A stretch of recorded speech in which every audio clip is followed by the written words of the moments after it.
O tema da aula hoje vou pisar na praia do diretor, é a ética. Mas a ética do ponto de vista do Antigo Testamento, focalizando principalmente o Deus que declara o que é bom. O Deus que declara o que é bom. Vamos começar por uma declaração que se encontra num livro intitulado Ser Ético no Brasil. Não é uma obra de ficção, não.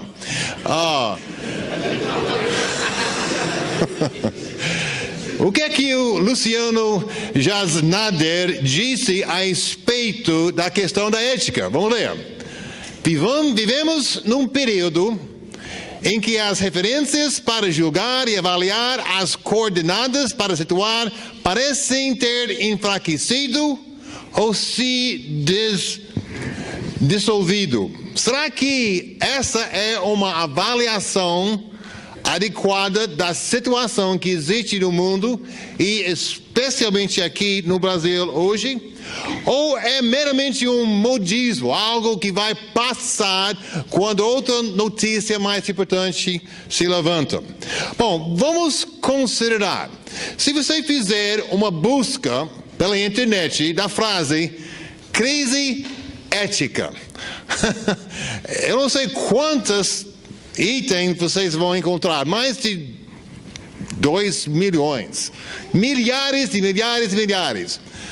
Uma coisa me interessou, foi uma entrevista que foi concedida pelo senador Lobão Filho ao jornal Estado de São Paulo.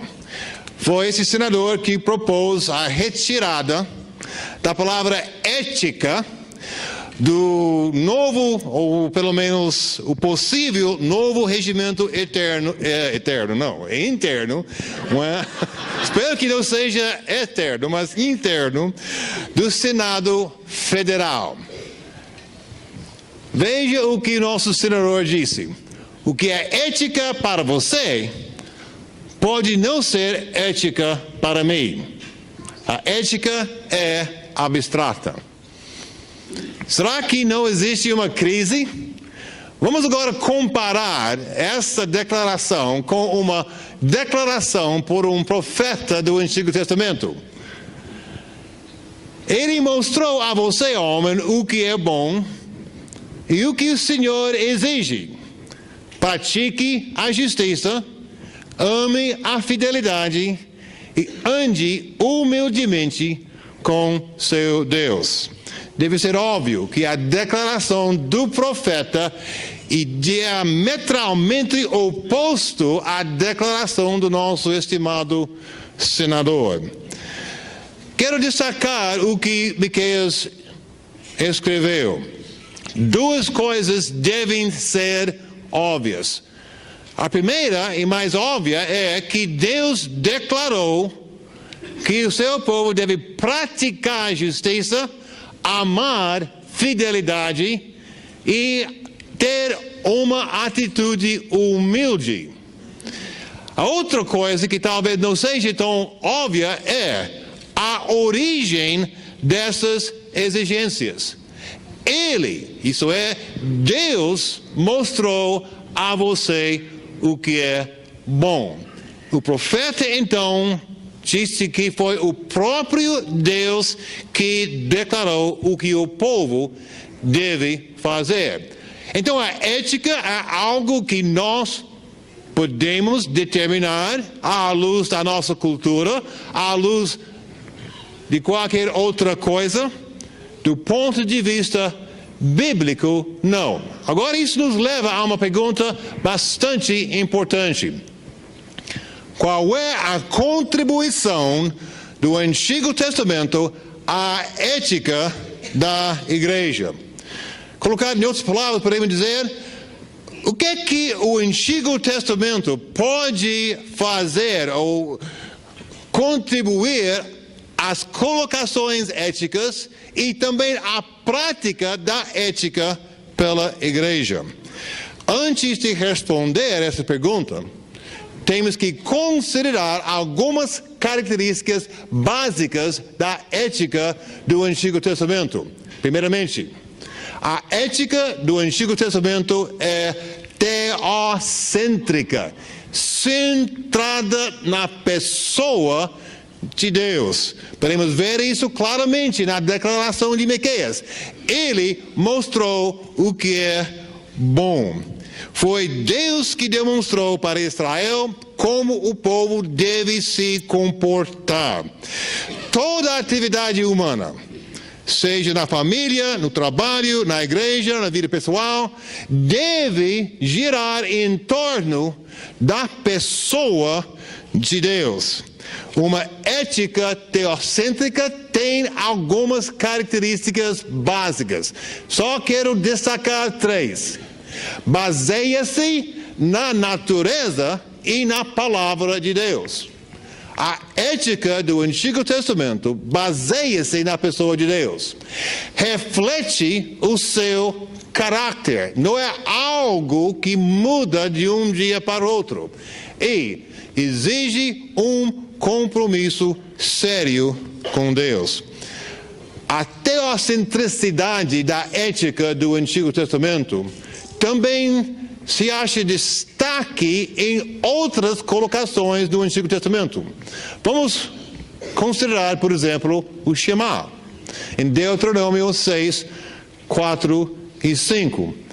Amarás, pois, o Senhor teu Deus de todo o teu coração, de toda a tua alma e de toda a tua força.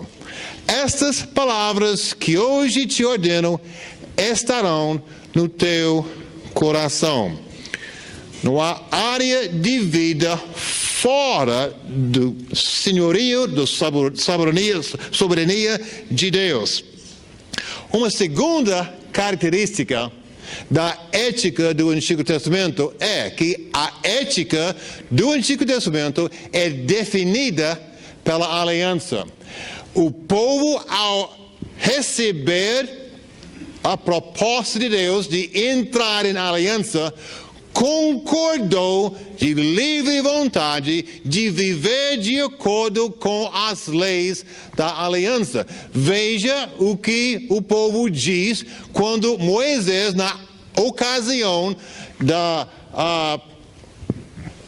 aliança, da formação da aliança no deserto de Sinai, veja o que o povo respondeu.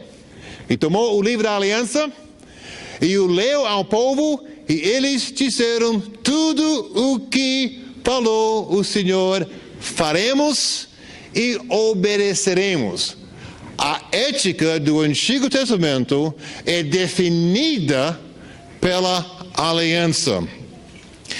A terceira característica também é altamente importante quando nós consideramos como devemos viver hoje à luz da ética bíblica. Isso é, a ética da Bíblia e especialmente do Antigo Testamento é uma ética responsável. Nós temos uma responsabilidade um para com o outro. A responsabilidade principalmente de exercer justiça sem acepção. Veja como a Torá coloca a questão. Amarás o teu próximo como a ti mesmo, eu sou o Senhor. Não há como mal entender essa colocação. Também podemos ver 2 aspectos dessa colocação no Levítico. Primeiramente, o amor mútuo. E também a base desse amor, isso é o Senhor. O Senhor Deus é a autoridade para qualquer declaração ética. Finalmente, a quarta característica de uma ética veterotestamentária é uma ética do reino. Bom, no Antigo Testamento nós não encontramos a frase o reino de Deus. O que nós encontramos é que Deus é quem reina. Deus é rei. O que isso implica em termos da ética? Primeiramente, implica que o alvo da ética do Antigo Testamento é criar um povo que vive de acordo com o caráter desse Deus que o chamou para um relacionamento íntimo. Uma ética que reflete a vontade de Deus e que deve alcançar todas as famílias da terra. A ética do Antigo Testamento não é meramente uma ética limitada a uma só nação antiga, mas é uma ética que deve ser implantada em todas as sociedades do mundo. Parece uma coisa difícil. Quem sabe? Pode ser. O fato que a ética do Antigo Testamento é tão abrangente que pode alcançar todas as famílias da terra, se encontra expressão em vários lugares. Quero destacar somente 2 lugares. Em Deuteronômio capítulo 10. Pois o Senhor vosso Deus é o Deus que não faz acepção de pessoas, nem aceita suborno, que faz justiça ao órfão e à viúva e ama o estrangeiro, dando-lhe pão e vestes. Amai, pois, o estrangeiro, porque fostes estrangeiros na terra do Egito. É uma ética que é muito mais abrangente do que meramente uma só nação. Veja em Isaías capítulo 2. Ele julgará entre as nações e resolverá contendas de muitos povos. Eles farão de suas espadas arados e de suas lanças foices. Uma nação não mais pegará em armas para atacar outra nação, elas jamais tornarão a preparar-se para a guerra. Essa é uma ética que pode alcançar o mundo inteiro. Agora, nós temos que considerar as bases mais específicas de uma ética do Antigo Testamento. Não há tempo, obviamente, numa aula de 45 minutos, de tratar de todas as possibilidades éticas do Antigo Testamento. Então, nós vamos nos limitar unicamente a uma parte do Antigo Testamento, isto é, a Torá. E dentro da Torá também uma só parte mais específica. Vamos considerar a questão do papel da Torá e a ética do Antigo Testamento. A importância da Torá já foi reconhecida em termos da sua capacidade de formar ética, não somente para Israel, mas também para a igreja. É uma ética que deve ser implantada pelas pessoas que entram em aliança com Deus. A própria palavra Torá quer dizer ensino ou ensinamentos. Então, é algo que Deus queria ensinar ao seu povo. O âmago da Torá são as leis, e o âmago das leis são os 10 mandamentos. Interessante notar a localização dos 10 mandamentos, tanto no livro de Deuteronômio, como no livro de Êxodo. Os 10 mandamentos precedem a apresentação das demais leis, em Êxodo e em Deuteronômio. É uma indicação da importância do decálogo na formação das leis. Forma a base, o alicerce das demais leis do Antigo Testamento. Uma obra não conhecida muito bem aqui no Brasil, mas é uma obra seminal quanto à questão dos 10 mandamentos e a ética. Foi escrita por um americano, teólogo, educador, não é? Elton Trueblood. Ele escreveu um livrinho desse tamanho aqui, após a Segunda Guerra Mundial.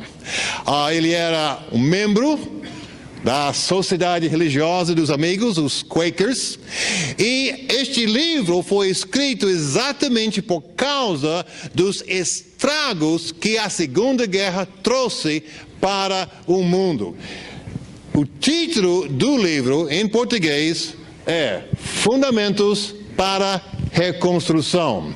Bom, escreveu o livro após a Segunda Guerra Mundial, visando propor uma nova base para reconstruir as sociedades devastadas pela guerra.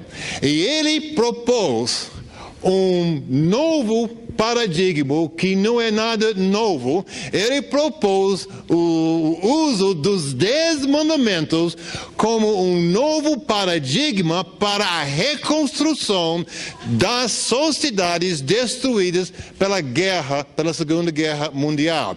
Vamos ouvir o que Trueblood disse a respeito do papel dos 10 mandamentos na reconstrução de sociedades pós-guerra.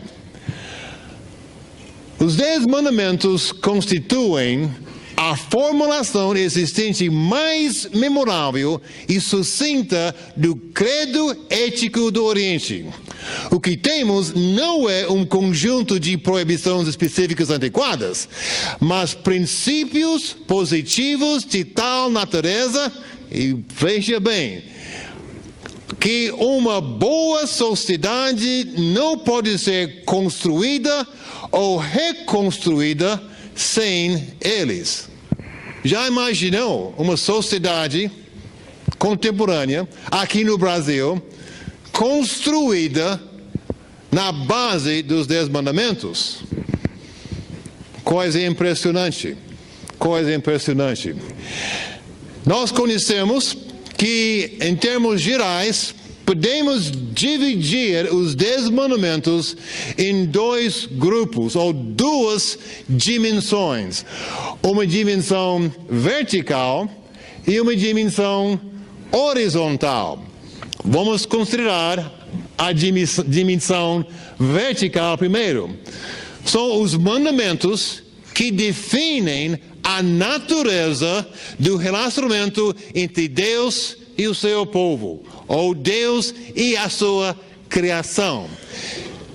Os mandamentos horizontais são aqueles que definem a natureza do relacionamento com o próximo. Então, 2 dimensões, vertical e horizontal. Uma dimensão definindo o nosso relacionamento com Deus e a outra dimensão definindo nosso relacionamento com o nosso próximo. Isso é uma aula, não é? Vamos para a sabatina. Os 10 mandamentos. Número 1. Que é? Bom,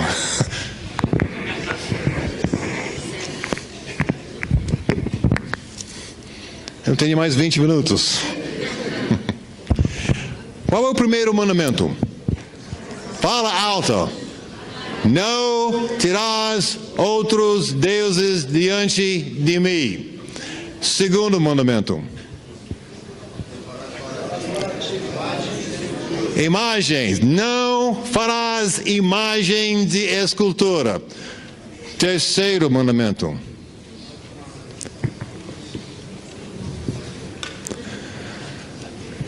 Não tomarás o nome de Deus em vão.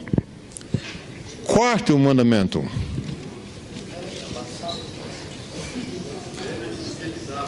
É o sábado, que na realidade não é a lei do sábado, é a lei da semana.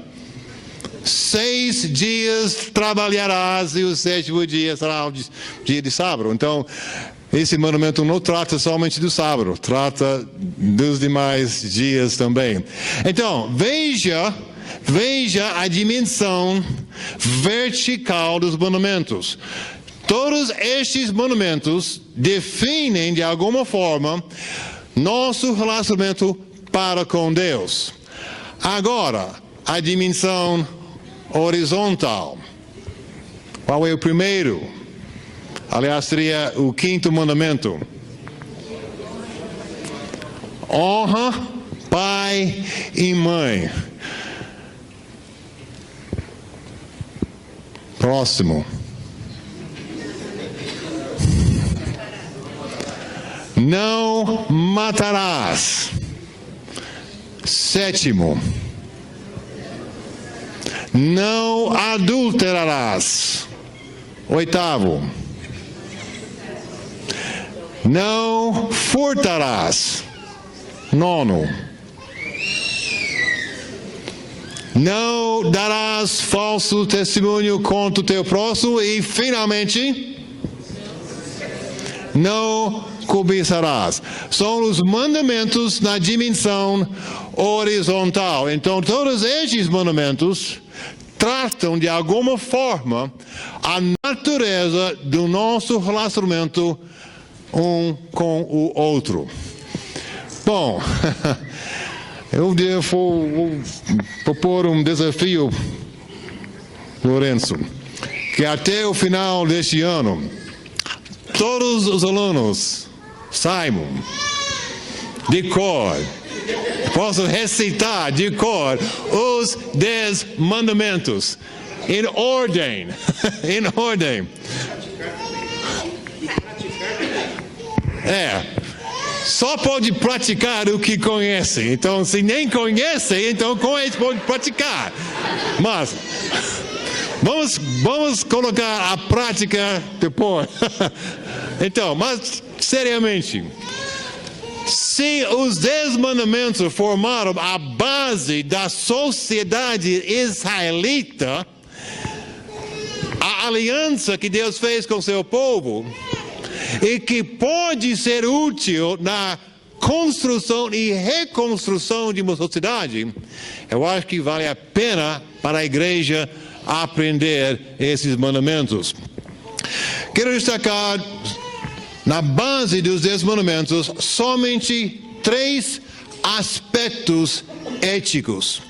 O primeiro aspecto é prioridade.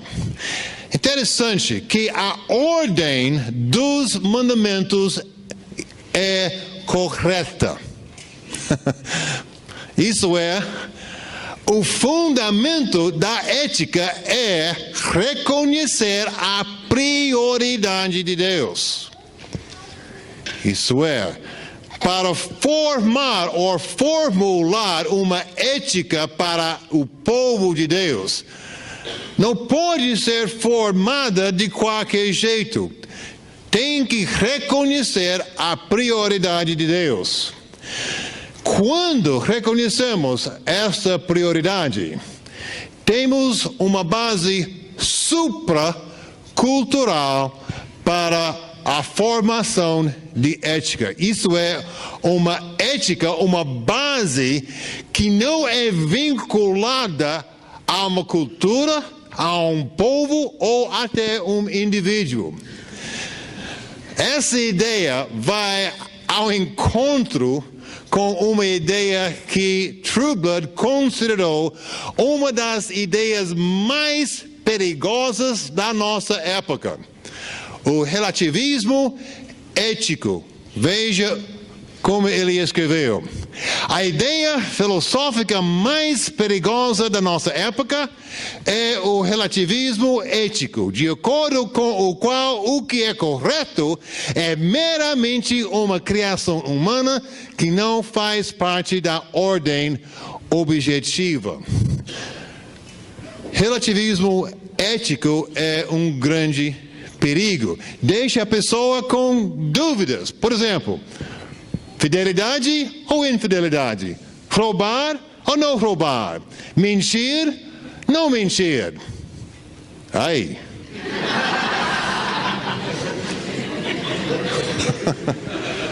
Colar é mentir. Colar é mentir. Como é assim?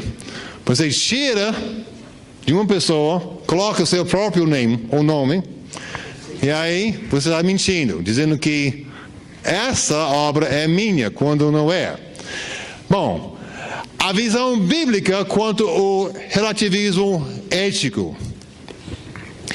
Quando se refere à questão da ética, a prioridade implica em intolerância ética, uma palavra que não é bem-vinda, não é politicamente correta hoje em dia, intolerância. Isso quer dizer que não há uma questão pessoal, cultural, mas sim teológica na formulação da nossa ética. Bom, prioridade implica também em fidelidade. A fidelidade é um fruto da prioridade. Um só Deus e um só Senhor. Implica em compromisso sem reserva. Não tomarás o nome de Deus em vão. O que é tomar o nome de Deus em vão? É dizer que você é de Cristo, mas você vive como se fosse do diabo. É não assumir o compromisso que a aliança propôs. Se você anda seguindo os passos de Jesus, você deve assumir o compromisso de fazer isso. A ideia de fidelidade estende também até os relacionamentos. Fidelidade para com sua família, fidelidade para com seu cônjuge. Não há como subestimar a importância da fidelidade na construção ou reconstrução de uma sociedade.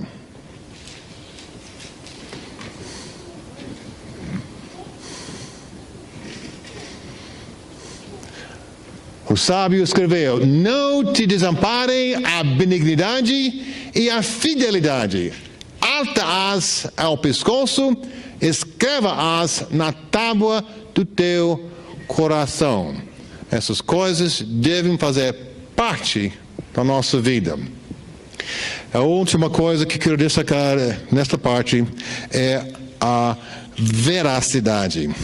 Veracidade.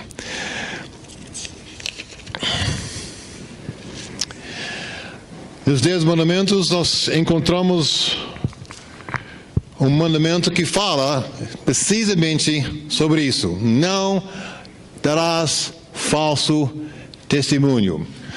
Na realidade, na construção da nação de Israel, esse mandamento visava principalmente o estabelecimento de um sistema judicial honesto. O sistema judicial não deve ser um instrumento de fazer injustiças, mas sim de resolver injustiças. Visa o estabelecimento de uma sociedade que não somente valoriza, mas também pratica a verdade e inclui todos os momentos que exigem uma palavra verdadeira, no tribunal, no comércio, na igreja, na faculdade e na vida particular. Interessante, em Provérbios capítulo 6, a importância da veracidade. Das 7 coisas que Deus odeia, 2 têm a ver com mentira. Impressionante isso. Impressionante isso. Isso nos levou, o teólogo americano Karl Barth, a comparar a falta de veracidade nas culturas, nas sociedades hoje em dia, à parábola do bom samaritano. E ele disse: estamos envoltos em uma cultura pós-moderna por toda parte, em que a verdade está do lado da estrada, necessitando de um bom samaritano. Eu achei muito interessante essa colocação. nós chegamos finalmente a considerar a questão da ética do Antigo Testamento e a igreja. Bom, até agora nós estamos falando em termos mais gerais. Vamos agora considerar o papel do Antigo Testamento na formulação não somente de princípios éticos, mas também a prática da ética na igreja. E vamos voltar à pergunta que fizemos no início. Qual é a contribuição do Antigo Testamento à ética da igreja?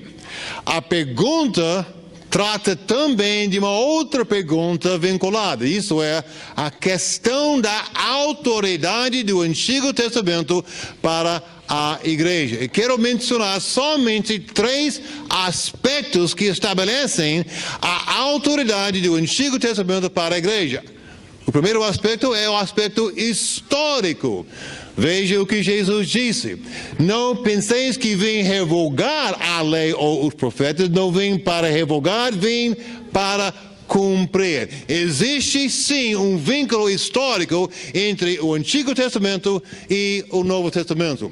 Existe também um vínculo canônico. A igreja aceitou o Antigo Testamento e o colocou ao lado do Novo Testamento para formar a sua Bíblia. Então existe um aspecto canônico que estabelece a autoridade do Antigo Testamento para a igreja.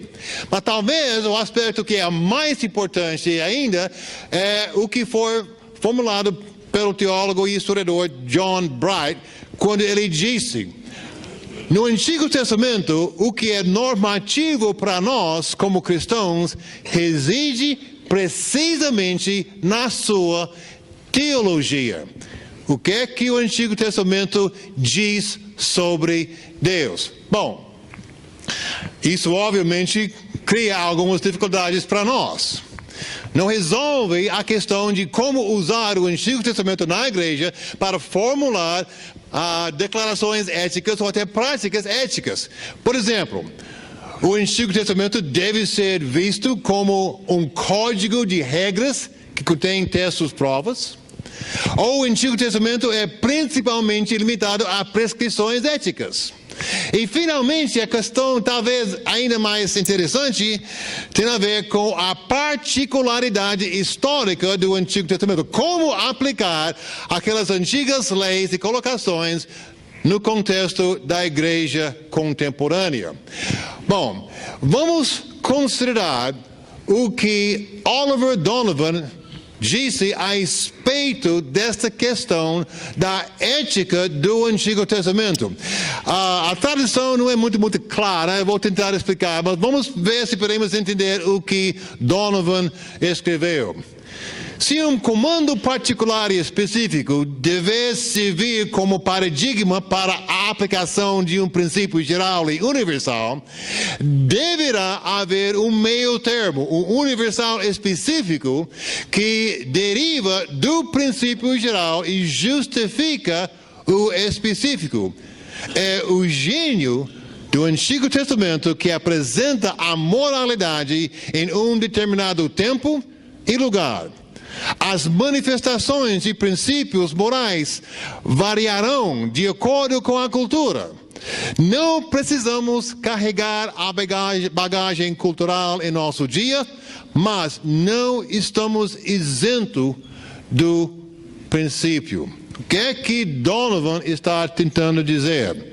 Vamos ver se nós podemos simplificar um pouquinho essa colocação. Nós começamos pelo particular, uma declaração antiga histórica. Essa declaração particular, antiga, histórica, visa ou basicamente reflete um paradigma universal que se torna a base de uma nova declaração ética particular. Tanto a declaração antiga como a declaração nova tem como base um paradigma universal que não pode ser alterado. A prática da ética pode variar de cultura a cultura. O paradigma, o princípio ético no qual as práticas são baseadas, não. É da competência do leitor e intérprete das Escrituras determinar como aplicar os paradigmas universais na sua situação específica. Bom, vamos agora considerar algumas considerações quando falamos da ética do Antigo Testamento. Uma coisa que temos que reconhecer é que o Antigo Testamento é revelação parcial, mas seus princípios éticos se estendem até o Novo Testamento e são validados nele. Existe sim um vínculo em que o que era dito e feito e o que a igreja deve dizer e fazer. Existe um vínculo. No próprio Antigo Testamento, nós podemos ver evidências de desenvolvimento ético. Isso é, várias formas de tratar várias questões dependendo da época. Por exemplo, a questão de divórcio. O que aconteceu na época de Esdras e Neemias? Divórcios em massa, vamos dizer. Essa foi uma coisa ética. Bom, paradigma diz uma coisa, a aplicação foi aplicada especificamente. Nós podemos ver, sim, no Antigo Testamento, determinado desenvolvimento nas práticas éticas. Mas, em tudo que nós encontramos no Antigo Testamento, podemos ver claramente a centralidade de Deus. Talvez o princípio ético veterotestamentário mais importante seja a teocentricidade das declarações éticas do Antigo Testamento. A ética do Antigo Testamento ainda visa o estabelecimento de uma sociedade justa. Será que nosso mundo necessita de sociedades justas? Claro que sim. Mas também na ética do Velho Testamento, o Antigo Testamento chama o povo de volta à prática da aliança, especificamente às suas obrigações sociais. E finalmente, a ética do Antigo Testamento abrange a vida toda. Amarás, pois, o Senhor teu Deus de todo o coração, toda a alma, todas as suas forças. Mas o Antigo Testamento não abrange todas as contingências da vida. Ainda temos dificuldades na aplicação, sim, de proposições éticas baseadas somente no Antigo Testamento. Aliás, não devemos formular uma ética unicamente baseada no Antigo Testamento. Por quê? Porque a igreja trabalha com a revelação completa. Nós não devemos retornar a uma época antiga e esquecer totalmente o Novo Testamento na formulação da nossa ética. Mas, ao mesmo tempo, não devemos deixar de lado 2/3 do cânon quando nós consideramos as nossas obrigações éticas como uma igreja. Não tratei de coisas específicas nesta aula. Não há tempo para isso. Se eu tivesse mais um semestre. Mas tem que viver. Um dos meus princípios éticos é que tem que haver paz em casa. Então não. Então não posso ter mais um semestre para falar mais sobre essas coisas. Então, a competência é sua como leitores e intérpretes da palavra de Deus. Tente descobrir os princípios que se encontram na palavra de Deus. A coisa mais difícil é aplicar esses princípios no contexto em que vocês vão ministrar. A maioria aqui no Brasil, mas quem sabe outros indo para os 4 cantos do mundo, em que vocês vão, sim, encontrar situações culturais e sociedades que não pensam como nós. Imagine, eu chegando aqui 33 anos atrás, aqui no Brasil, já com a minha cabeça totalmente formada lá.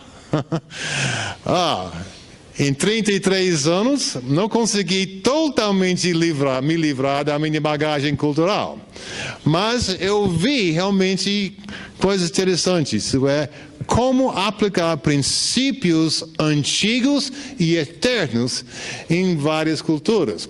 Eu e a minha esposa, nós tivemos a oportunidade também de dar aula no Seminário Batista de Zimbábue, lá na África. Outra situação cultural, e sociedades diferentes lá. Então, mas a mesma palavra de Deus se aplica em cada uma dessas situações. Fiquem atentos a essas coisas nas suas aulas. Tentem aplicar o que seus professores estão ensinando, principalmente sobre a palavra de Deus, porque não há substituto quando você vai tratar de questões éticas e ministeriais nas igrejas. Bom, o meu tempo terminou.